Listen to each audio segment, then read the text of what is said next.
Hey everyone, this is episode 58 of Noodle Time. Welcome back.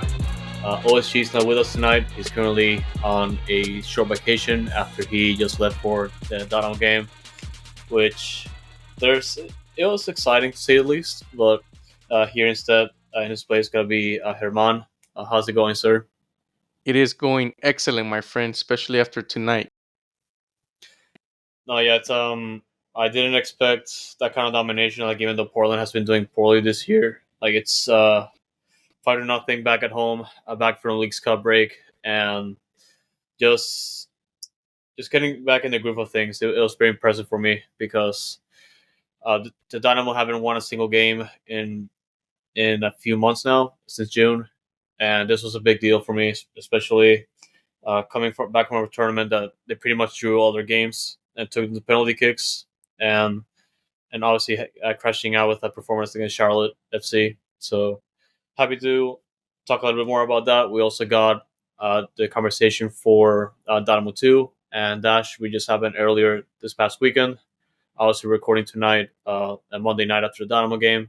I'm sorry, Sunday night after the Dynamo game. So, just a lot to talk about.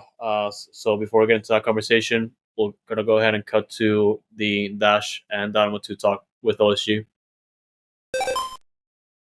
Hey guys, so we're cutting a little bit into the episode to discuss the Dash and Dynamo 2.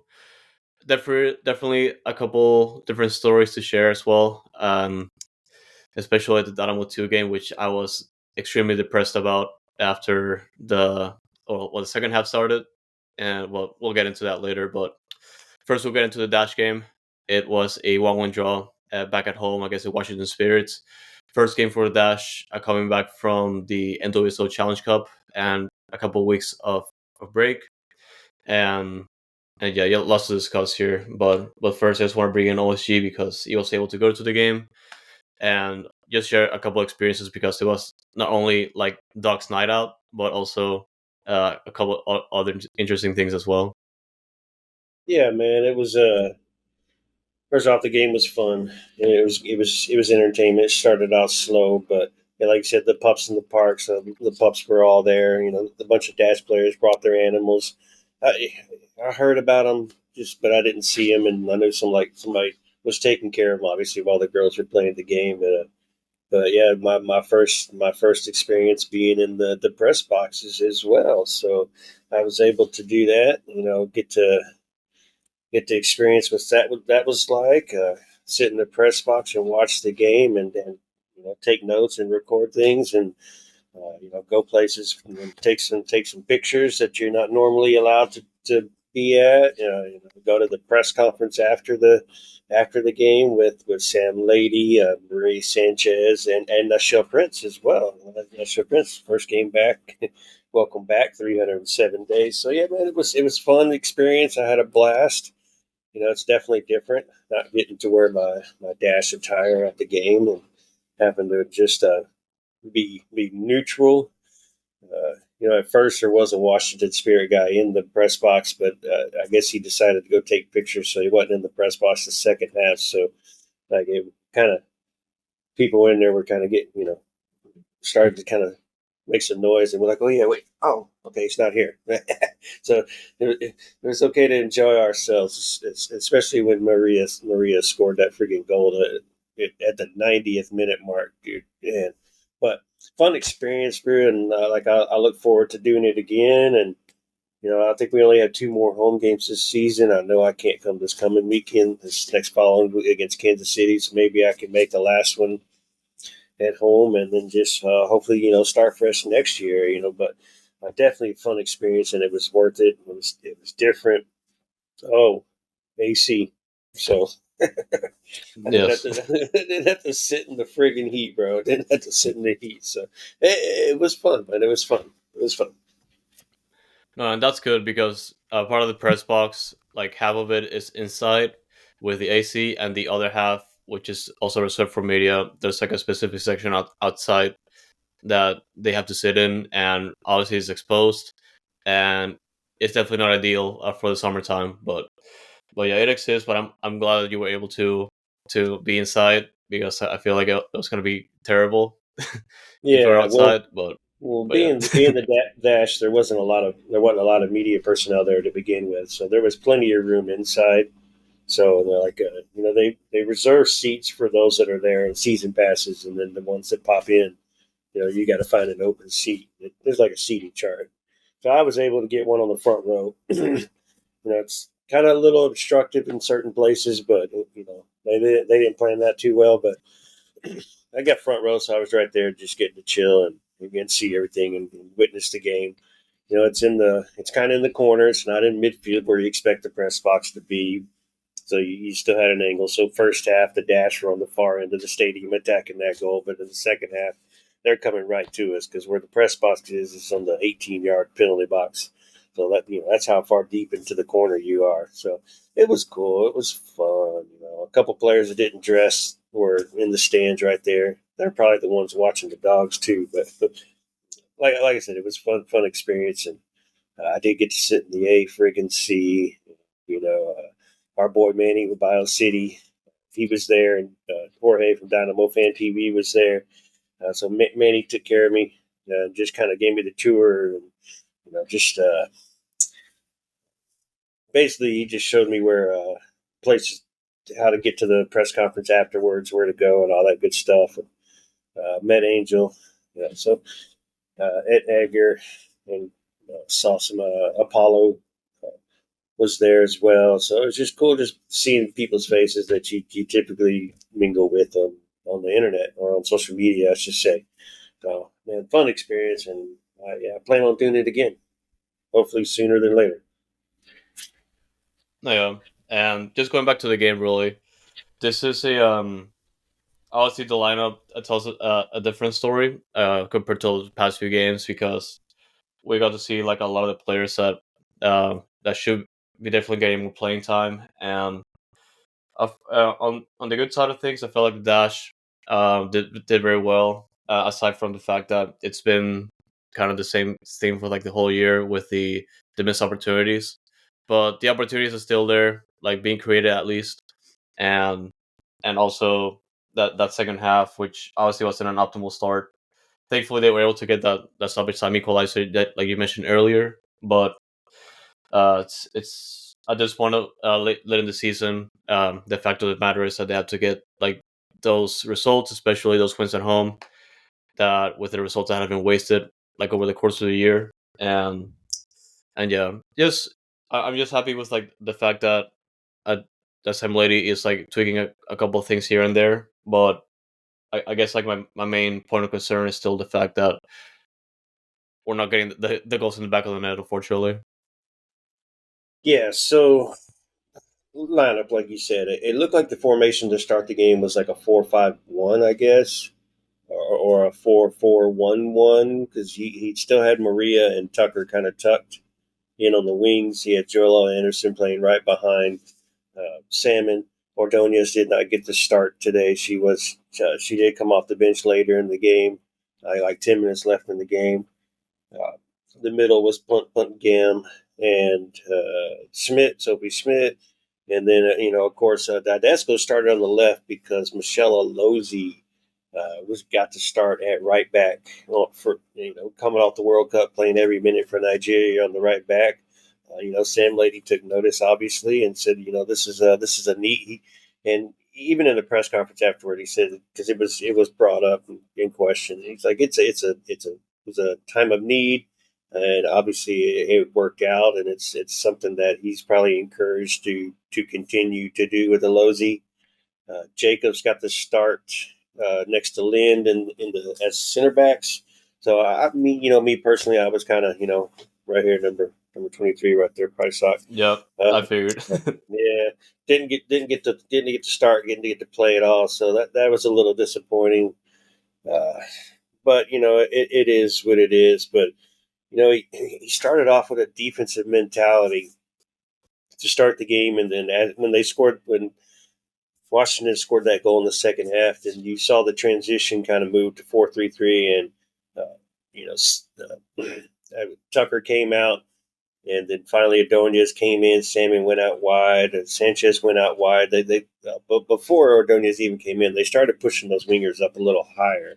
so that they were more available out on that wing and were able to get more crosses off at the same time, which it started becoming a little more dangerous. And then the defense was just not allowing Washington to get any possession and push and attack us back. So it turned into kind of like an onslaught what it felt like. So many chances for the Dash, so many chances. Bro. 10 corner kicks. Maria was even asked that question during the press conference about so many opportunities on corner kicks, and like she's like 10. It's like we've got to hit one. We've got to hit one out of those 10 or two out of those 10. Got to hit something especially when you're given that many opportunities. And there was a couple good chances, but like you said, man, they're just not hitting the target, or they're going straight to the keeper. It's just kind of we're on repeat as far as the season goes with taking shots, man. And, but it was interesting. Lozy on the right side, but she killed it. She killed it not the entire game, because she subbed out with like 25 minutes to go, but she killed it over there and looked great over there. And I like that. I like that idea. I was talking with somebody that was sitting next to me, and he wanted to see her up, but then he kind of grew on it as the game was moving on. And I was like, we just needed something. Tucker didn't have kind of a good game at all on that right side, so it was like, can we find something that was better up top on that right side to help? Because Alozi was dangerous, man, and I like that. Alozi and Didasco kind of the same on both sides. Alozi obviously more dangerous attacking, but Didasco just friggin' his pure grit. Ooh, man, it was fun watching, man. It was fun watching. Yeah, and I was looking at the stats for this game because I was watching the game, and it definitely felt like it was one of those games where the Dutch were just like statistically like dominating like almost every facet. And just going back to what you said with like how offense was producing all the chances and all that, they had like 21 shots in total the whole game, and like 8 of those went on target. And yeah, it just goes back to what I said about like the fact that it's a theme of the year that you're getting all these chances in, and it's just like, come on, man, like we have to put those in the back of the net already. But the other thing that's also my main concern, it's that which has also been like a trend this season, is the fact that even though the opposition, like in some games, they don't get like a lot of opportunities to score, they still manage to get one pass, or like they still get the dash to like concede at least one or two. And I feel like this is what happened here, because Washington only had like 3 shots on target, and like the entire game they only had 8 shots. So and that's like in terms of possession, they've also been pretty poor a lot last night. So I thought it was a very disappointing again that they like opponents that was able to like find or like squeeze in like a couple opportunities, despite a an almost like good defensive performance. It's just like a matter of like trying to like either figure out those personal errors, or just staying in line with like the back, or just overall trying to have like a pretty good or like complete defensive performance as a unit. And it's just like one of those things that I was kind of concerned about still, because I felt like it was here, especially when that second goal, that first goal was conceded.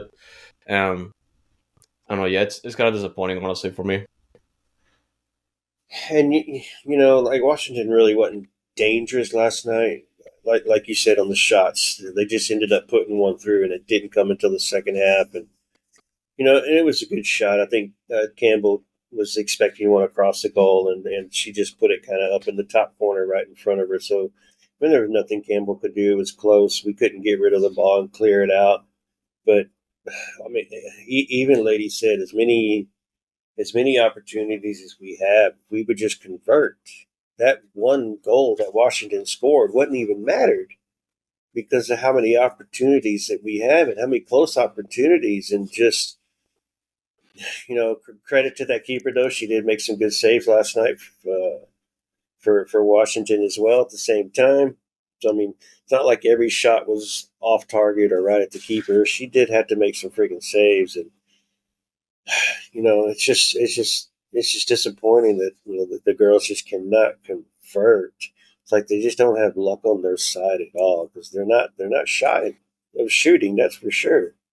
They're just not getting those good shots off, and they just got to keep grinding. And it sucks that we only got a point last night. We kind of needed the 3 points with 4 away games and 2 home games left in the season. You're trying to push for the playoffs. You're not in a playoff spot currently. You're sitting in eighth place right now, but Orlando and Chicago, as we're recording, Orlando and Chicago still have to play, and Orlando, if they tie, then Orlando's tied with us. If Chicago wins, who's in last place, then Chicago jumps up and ties with us.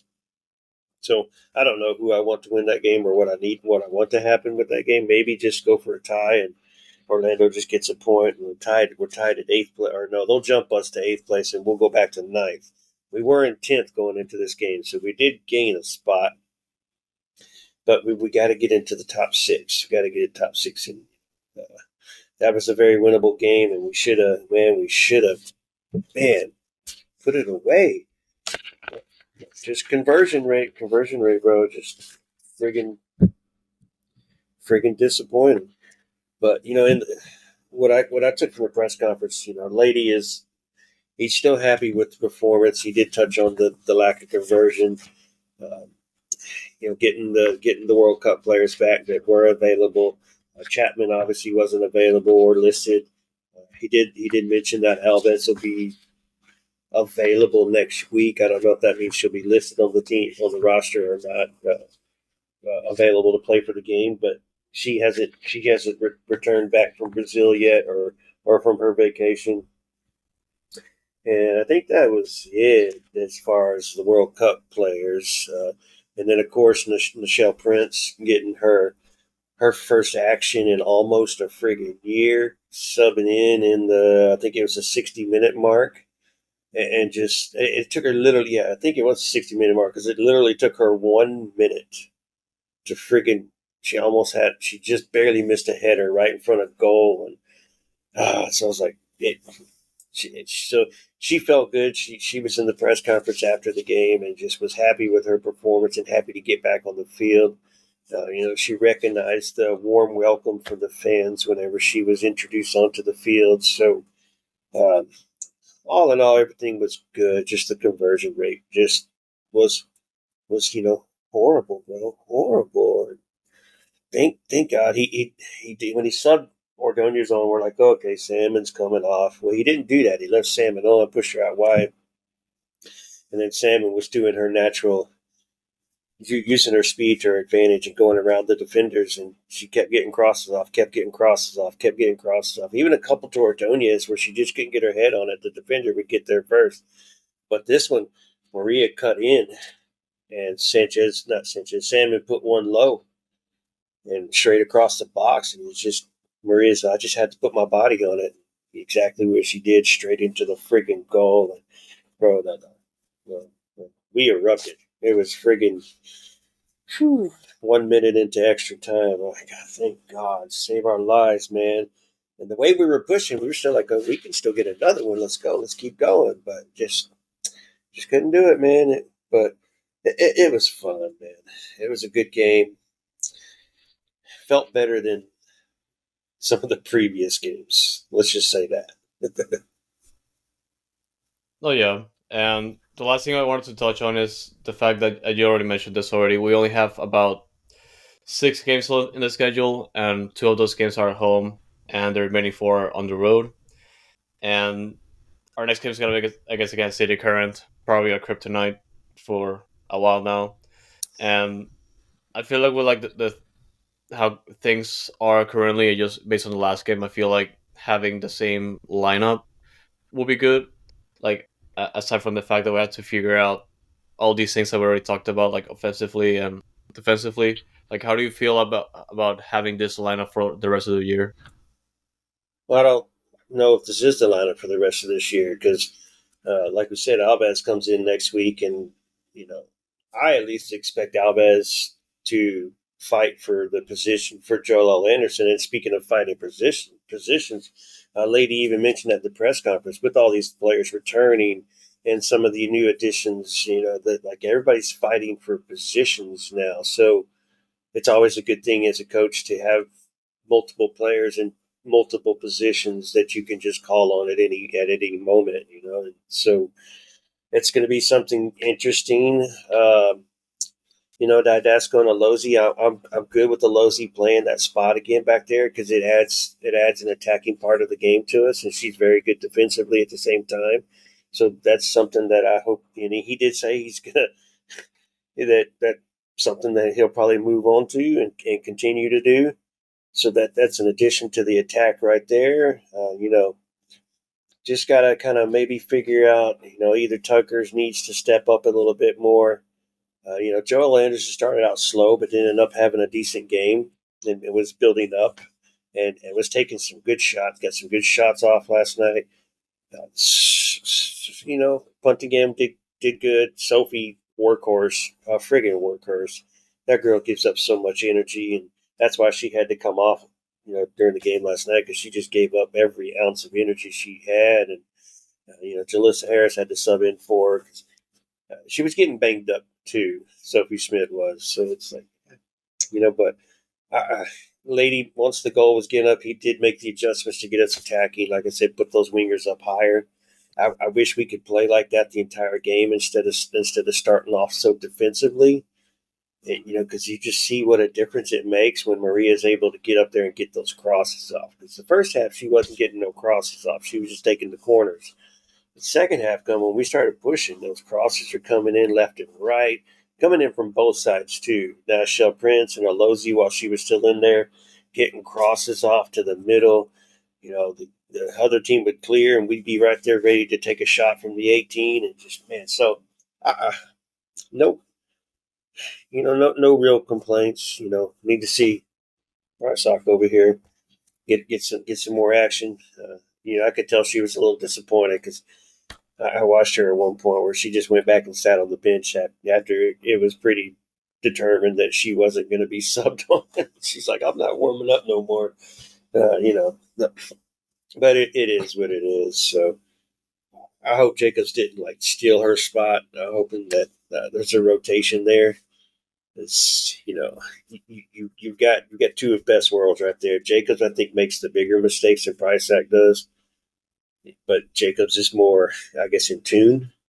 So you can't go wrong. But no major mistakes were made last night. We were just having trouble clearing the ball out of the box when Washington was getting their opportunities down there. But something to look forward to coming back after the week Challenge Cup, which sounds like it's not going to exist no more. So something to build off of and make a push for these last 6 games of the season and make that playoff. And that is something they talked about last night. They do want to make the playoffs. They do want to get back to what they did last year, and the fans. And not a lot of fans show up to the game, but they enjoy every minute of it, and every one of them that do show up to the game and support the team.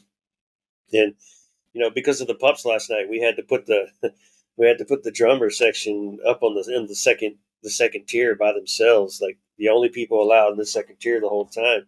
But it sounded better in the stadium, to be honest, instead of them being in the supporter section behind the goal over there. They were in the middle of the stadium by themselves, no interference, right above you might have seen them on TV a couple times because they were right above the quiet, whatever that rich section, but you know what I mean. Section where everybody Sports hides. deck. No, not the sports deck where Webb sits. It's the right there at midfield, that the new club, whatever that club is Oh, the called. club. Okay, gotcha. Yeah, Yeah. yeah. So they were at the midfield, right on the second deck, and you could clearly hear it in the press box, and so it sounded better. And I hope they continue to put them there, and I hope they like that too. That was up there because it's always so loud in the supporter section when they're right there, but just because it doesn't sound like about the own either. It's just drums in your ear the entire time. But in the middle of the field, it was just booming across the entire stadium. And at first, we were like, "Yeah, are they right here?" And then we finally found them and realized that they were just right in front of us in midfield. So hopefully, they continue to do that. Be interesting to see. Oh yeah, and that was the dash. Now we get to the painful part of reviewing the Dynamo 2 game, which ended up to be a 4-3 loss on the road against San Jose 2. This was painful to watch, only because the first half it was all Dynamo 2, and the second half it was all San Jose 2. And uh, it's it's just one of those performances like early in the season I was afraid of it's gonna turn out to be, and that was the case. Only because Dynamo 2, as you can tell right from the first half, they even though they started the game like losing, they got 3 goals like scored in like the span of I could say 20, roughly 30 minutes, and it was pretty good because not only Diego Gonzalez got on the board again, getting his 9th goal of the season, but Talon Maples got a brace, which No, is just good to see. we're calling it a hat trick, sir. I was gonna get to that, but No, we're calling but you called it a brace. We're calling it a hat trick. no, sorry, it's a sorry, brace. Tyler. It's a brace. It's a brace in the first half, but I was gonna get to that Oh, because okay, all right. yeah, the first half, yeah, Dynamo were winning 3-1, and in the second half, it was just a different story because they conceded 3 unanswered, and one of those goals was a Tyler Maples home goal, which is I guess is technically a hat trick, but I don't think that's uh I don't think that's just nice to say really, but yeah, credit to Tyler Maples for the brace though. I'm that we love him here, Yeah, but yeah, I was watching the if I he's was listening, he knows we love him, man, and it's just it's all in good fun, and obviously not in too good fun because we lost. But you when he did go like he was pissed, he was mad at himself. He can't believe it happened. So, just we got to try to keep some kind of humor, even though it was a loss, and even though it did tie the game at that point. But yeah, it's just unfortunate, bro. Or I don't even know if it tied the game at that point. It was just a horrible feeling for him, especially the way he scored those first 2 goals. He was having a freaking game of his life. But yeah, I'll let you continue now. no, yeah, and I only mentioned the second half because the first half it was amazing. Like they definitely got a hold of the ball more often than not, and they got the chance in as seen. But the second half, they just lost total control of what was going on and how they dominated.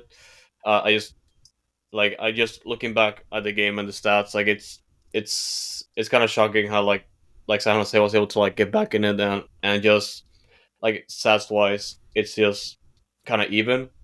And I credit to San Jose for like just getting back into that groove, especially like going down 2 goals, like after starting to win the game.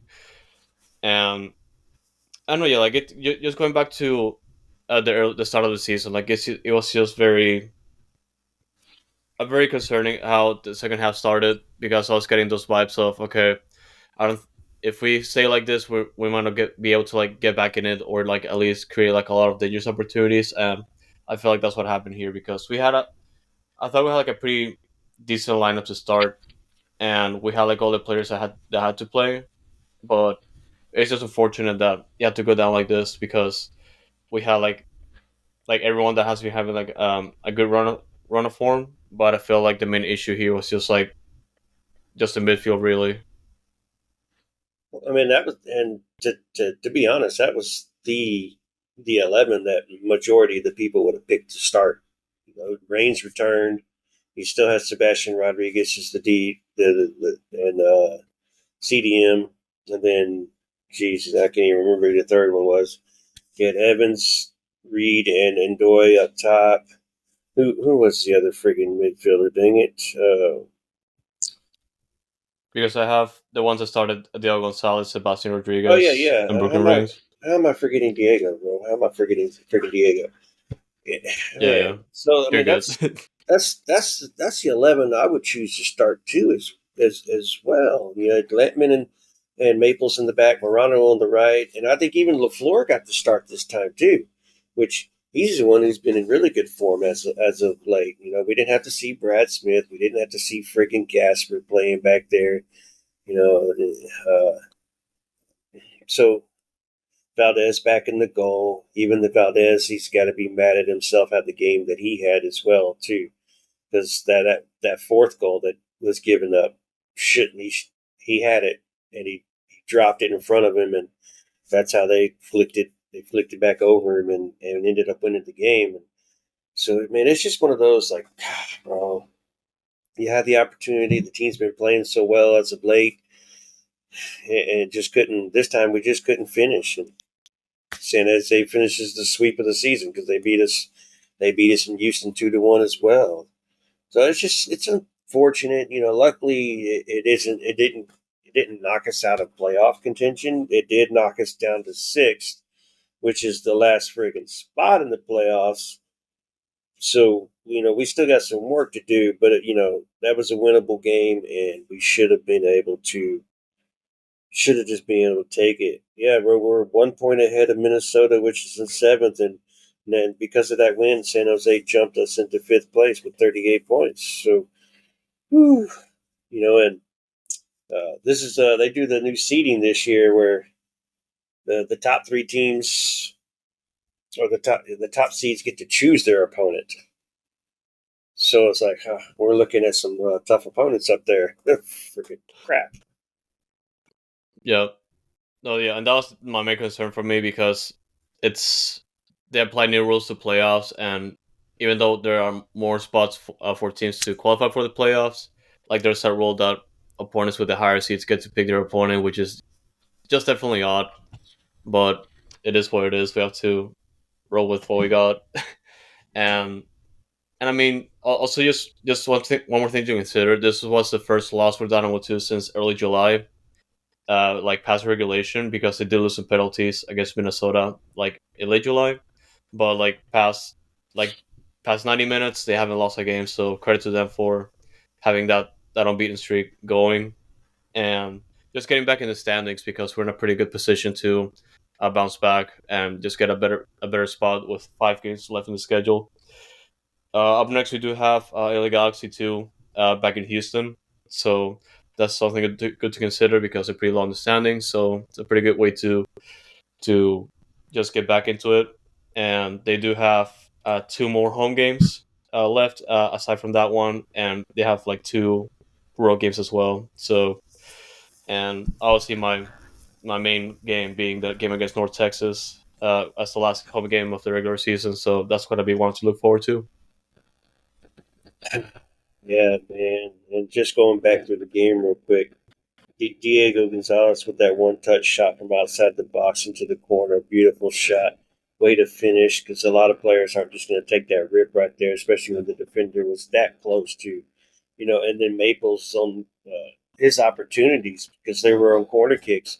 We didn't put them through on the first opportunity, but the ball kind of fumbled around, and Maples possession, and he looked like a friggin' forward right there, turning both times and finishing the ball and putting him in the back of the net. Like, even the announcer on the game was like, "This center back Maples with his race." It's always fun to see a center back score a friggin' goal, and not just score one, but score 2 goals. And unfortunately, 3 wasn't enough in this game. But like you said, LA Galaxy coming up next at home this weekend, and I think we played. I don't remember. Let's see. What did we do against them last time? I don't see him right off the bat, but they're negative 33 goal differential. Well, they've given up 61 goals in the entire season. We've given up 32, scored 43 for a plus 11. So, I mean, on paper, this is going to be an opportunity to get back on the win streak.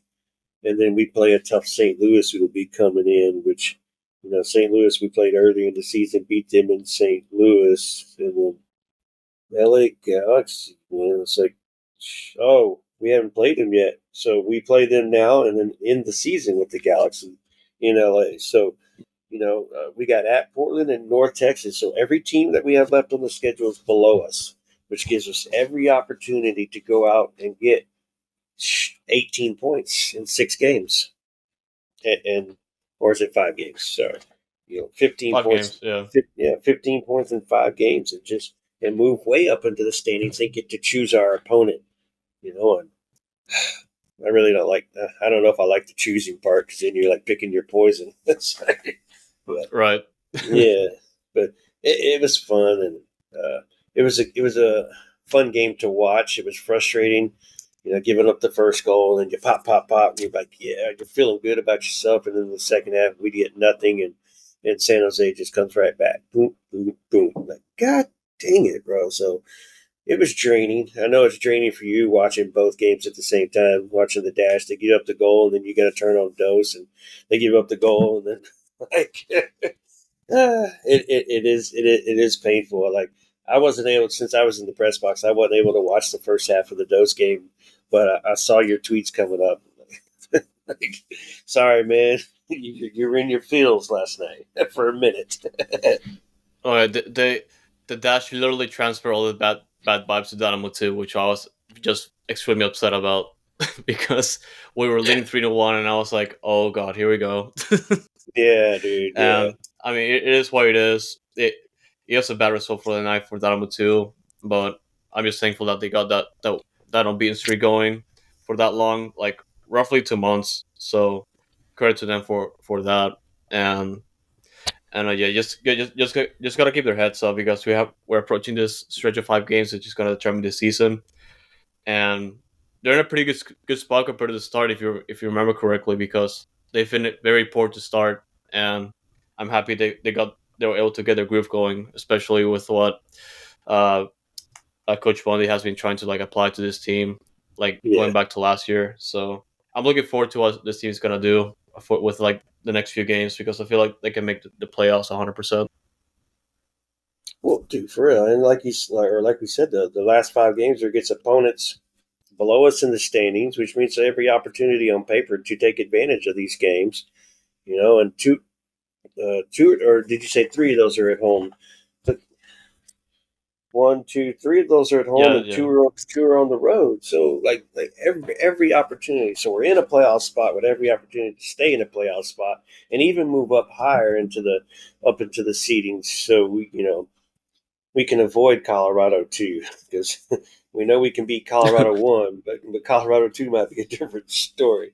But hey, Dynamo, they play well, and so we expect them to make a run at it. They will be contenders when it comes that time. So something to look forward to, and I'm sure Kenny Bunny wasn't happy with the end. As we're recording this, the press conference hasn't been like released onto YouTube yet, so it'll be interesting to see what he has to say about it. But hey, we move 5 games, 5 opportunities, playoffs. Here we come. Dash need to make their move. Playoffs. Here we come. Dynamo need to make their move. Playoffs. Hopefully we come. So it's Dash have the hardest run to make it to the playoffs. So of the three. So hopefully we can get all three Hustle Towns into the playoffs. But we'll see. Time will tell. Yep. And now gonna go ahead and get into reviewing the Dynamo game that's about to happen. We're recording on Sunday morning, and I don't know how the vibes are gonna be, so I'm hoping for the best. Coming back from League's Cup, so yeah, here it is. We'll see. Alrighty, guys. So it's time to talk about the Dynamo game tonight against Portland, 5-0. Uh, I mean, short and sweet. Portland didn't show up tonight, and the Houston just came back from the break, just firing all cylinders, getting the job done. Like I said previously at the beginning of the episode, Portland is not in good shape to start this year, but at the same time, it's the job they have to do, and that's just how things are tonight. So credit to Dynamo for getting all these goals in. There's just all to talk about, but obviously I wanted to get Herman's input because he was at the game. So what are your thoughts, Herman? No, you started the episode saying I didn't expect. You can throw me in there as well. We we didn't expect, but you're right. Someone was joking in La Hinchada Discord before the game. Hey, Ben Olsen's playing for his job. We know he wasn't, but like you said, the Leagues Cup, drew a lot of games. Thankfully, we moved on because we did well in the shootout. But hey, we haven't won in a while. And to me, the 5-0 is beautiful, right? As a fan, this is fantastic. This is what you go to the stadium to see. You want to see goals. But to me, the more encouraging part was that we dominated this game, man. And to me, that's what I want to unravel. Why this domination? You touched on one of them, which is Portland. Maybe not their best football at the moment. But I truly believe, when we did an episode earlier in the month, we talked about, the League Cup, do we like it? Do we not like it? But in reality, it could be a blessing in disguise because it gave us Dorsey. And I feel the Dynamo were finally attacking because both fullbacks are part of that attack, right? Escobar on one side, on the left, and Dorsey on the right. Now you got, attack going forward, which was my criticism of Ben Olsen's style, right? It's a lot defensive, but those fullbacks both are offensive, and you saw that tonight. And it was nice to see balance, right? That we've been asking. We know we're good defensively, and that's what Ben Olsen has brought, and kudos. But we've always been asking for that firepower, that explosion, and we finally saw it tonight. It was fun.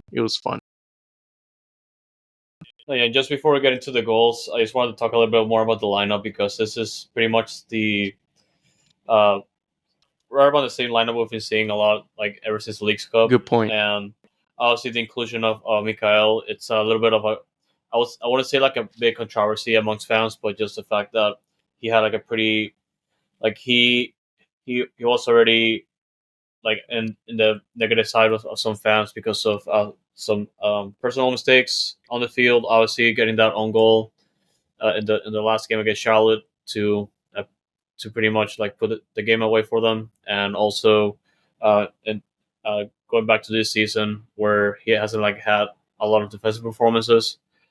This game was big for me because like he showed up and he definitely like looked like a much improved player.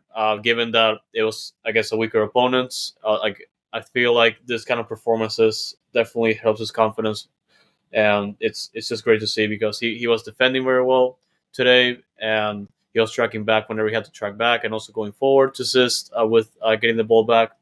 And all the credit goes to him because like Houston didn't concede a single shot on target, and that's just big. So credit to Mikael, and credit to the back line for getting the job done, and also Escobar getting that chip goal in for the fourth goal. Yeah, it's insane, like how he gets involved, like how he plays forward. We've seen it already this year, but yeah, just a lot of credit goes to the back line tonight. I think that's a good point that you touch on, Andres. I criticize Ben Olsen a lot, but you got to give him kudos because I'm no head coach, or else I wouldn't be doing this show, or maybe as a guest. You never know. But if you didn't start Mikael, you probably destroyed that man's confidence, and boom, there goes his season. You know what I'm saying? And like you said, kudos to Andres, to him because he stepped up. He was given a second chance, and he proved the coach right. Like, hey, I know I messed up, but I can do this. I know I can. And tonight he had a lot of good anticipation. A lot like he anticipated the pass, intercepted it, good slide tackles, good physical presence in the back. It was nice, and like you said, it's redemption for him, and it helps his confidence. And for a young player, confidence is a good chunk of the equation. And like you said, Escobar, I always love Escobar. Good attacking option. I love the combo of wingbacks. I love Dorsey on the right and I love Escobar on the left. The chip was nasty. I thought he ruined the chance when he went to his left away from the goal. But hey, it was a beautiful finish. I love the chip party that we had tonight. Your favorite player too. Oh yeah, definitely. Yeah, and just moving to the midfield, obviously the midfield between like Ache, Artur, and Coco, this goes uncontested. And the forward line, like it was a little bit interesting because it was a combination of Quinones, Barrett in the middle, and Basi on the wing. Mhm. And one of the things I also noticed is that Basi was playing more centrally Mm-hmm. sometimes, and which is a shift to Coco forward, which was nice to see. Well, we got another penalty kick tonight. Bossy took it. He's a he a opportunity to for a penalty kick tonight and scored again. So it was definitely a good way to open the scoring. And just the first 15 minutes, we got two more goals in to make it 3-0 after the penalty kick, Mm-hmm. which was just insane. I do have one thing I almost forgot to mention was that Coco's credited for 2 assists tonight, so that's big. So kudos to him. And no, yeah, like pretty much offensively, the main highlight for me was just like Quinones. He was just tearing apart his left side, like absolutely just being a threat all night, and particularly like in between those 15 minutes, he was just destroying the Portland's defense. Yeah, and then just this is for you Dynamo fanatics out there, some Dynamo trivia to stump your friends. This is from I'm just straight up reading verbatim from MLS Communications. With his sixth penalty kick goal of the season, Bassi surpassed Eddie Torres, which had 5, for the most penalty kicks scored in a season in Dynamo history. So that's the record for Bassi, and I think he hasn't missed as well. So Oh yeah, he made all those yeah, chances this year, like in all competitions, which is yeah. insane.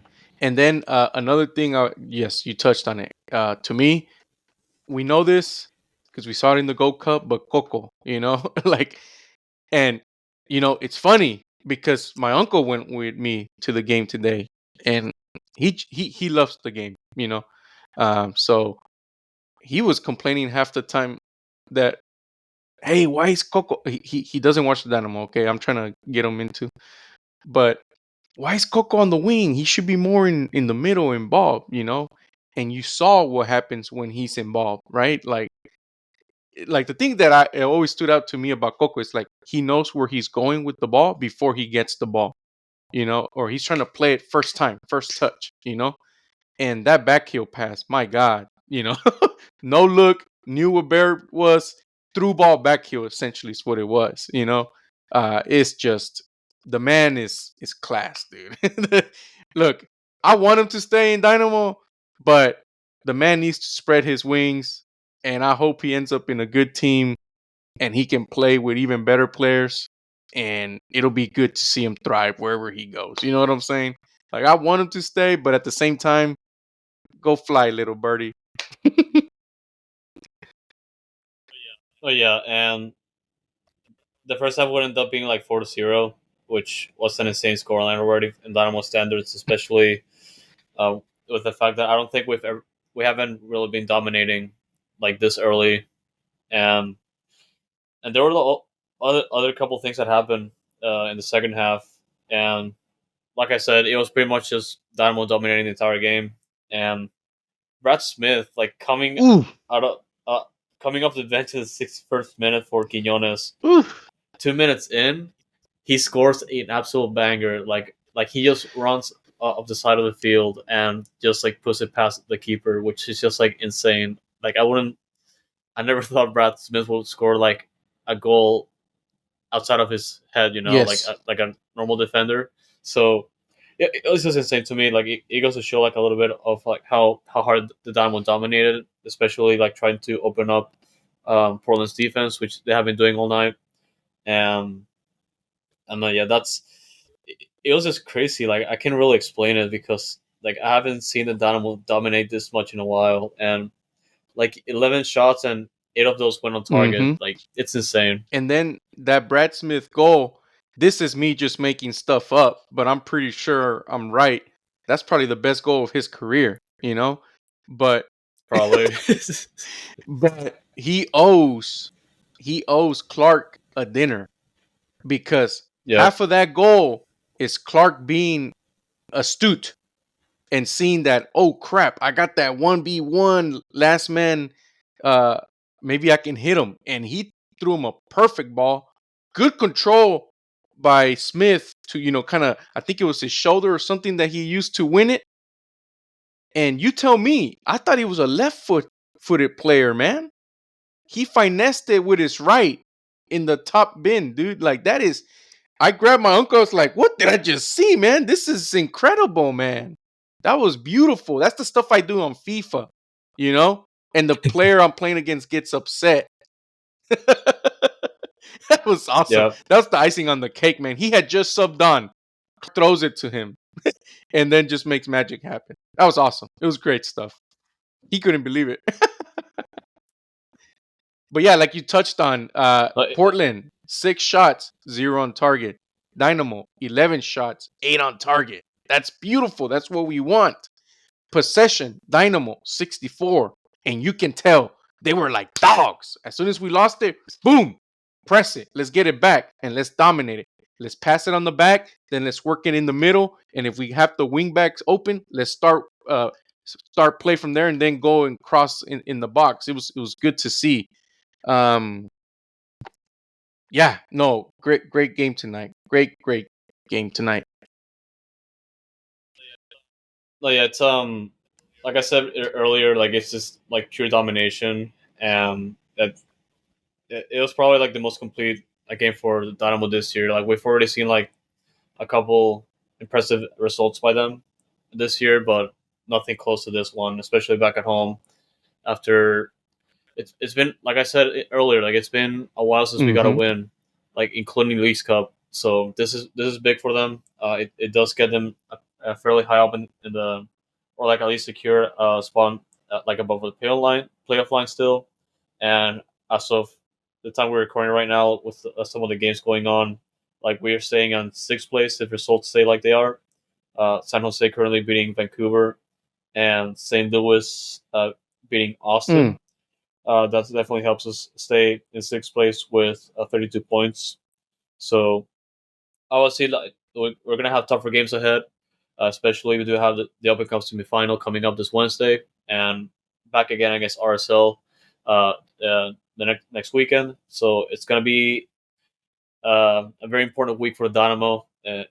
Just always an opportunity to move to the Open Cup final once again, and playing against one of the best teams in the Western Conference, in my opinion. So there's going to be a lot of tougher tests ahead, but I'm glad they got the result tonight. Yeah, no, me too. It's like you said, it's a massive week for the club.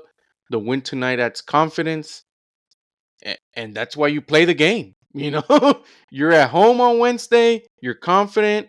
If you go in with the same attitude, it's gonna be a fun one Wednesday night. 8:30. So we have enough time to come home from work, shower, eat, and then head to the stadium. Have more than enough time. Traffic should die closer to game time, thankfully. I don't know if there's an Astros game, though. I don't know that off the top of my head. I think there is, but I could be wrong. Oh, yeah, and I'm pretty much coming from Austin to the game after work, so I'm leaving the office like at 5, and I'm going straight to Houston to catch the semifinal because it's a semifinal. I have to be there, and like even though if it means I have to get back home very late in case the game goes to extra time and penalty kicks, but I gotta do what I gotta do. Like I gotta support them no matter what. Still, and this is another big game for them, so I ask you guys to like come out and support the team this Wednesday because they need all the support they can get for another cup run. They do. Let's make a final. Let's make a final, and if you make the final, anything can happen.